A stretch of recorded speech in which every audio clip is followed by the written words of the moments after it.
Ævan, þið mættur til íslenska landsliðsins. Var síðastur að koma inn í hópinn hérna í morgun, en þið var vel tekið þegar þú mættir. Já, það var náttúrulega leikur í gærkvöldi okkar á Spáni, þannig að maður þurfti að koma degi of seint, en það er alltaf gott að koma og vera með strákunum. Hvað nú er þetta, náttúrulega, þú ert síðastur að spila í gærkvöldi og svo næsti leikur bara á fimmtudaginn, svolítið álag á okkur, staðana. Það er búið að vera það undanfarna viku, við spilum þrjá leiki í seinustu viku, þannig að maður kemur svona misferskur inn í þetta, en maður tekur degi off í dag og svo kemur maður ferskur bara á morgun og tilbúinn að spila fyrir land og þjóð. Risastórt verkefni sem Ísland er að fara í núna, en þið hafið nú svo sem alveg verið í stóru verkefni þó þið hafið ekki verið að fara á lokamót síðan 2017. Ég meina það eru risastóru leikir út í Georgíu og þessi leikur á móti Ítalíu núna síðast og alls konar risastóru verkefni sem það tekið á. Hvað þýðingu heldur það hafi farandi inn í þennan glugga? Það þýðir og lítið þannig séð fyrir okkur, sko. Þetta er bara annar leikur fyrir okkur og við þurfum bara að koma gíraðir í hann og við vitum hvað er undir og við höfum sýnt að við getum spilað þannig leiki alveg svo við gerðum þetta í Georgíu og við vorum bara óheppnir einu skoti frá að komast á HM og nú er bara komið tími til að sýna að við getum komist á stórmót og við ætlum okkur klárlega að gera það. Er ekkert erfitt ég meina, íþróttamenn vilja svona oftast einbeita sér að einum leik í einu og allt þetta skilurðu. Er ekkert erfitt að svona, ég meina þetta eru stóri leikir, er ekkert erfitt að svona einbeita sér að bara einum leik eða einu play eða hvernig það er?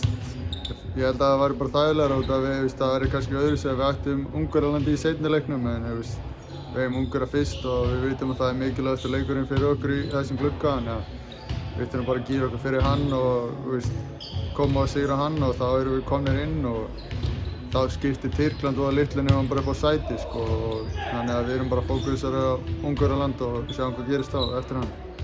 Þú fara að spila, eins og segir, þú ert búinn að vera í samherji Gólamann hjá Burgos núna 3 ári í síðustu vikunni, svo er hann allt í einu kominn leikmaður Ungverjalands kominn í hittlið á fimmtudaginn. Var mikill bandir í gangi hjá okkur? Já, við erum búin að vera að fíblast mikið á æfingum, bara eitthvað í djóki sko, en bara topp náungi og það er gaman að spila á mótunum á velli, gríðarlega hæfileikaríkur en það var bara komið í ljós, þú veist, tek alltaf Tryggva yfir minn mann sko. En svona, ef ég fer aftur 1 ár og spá aðeins í þessum Ungverjaleik þar sem að þið vinnum með 5 stigum í Laugardalshöllinni.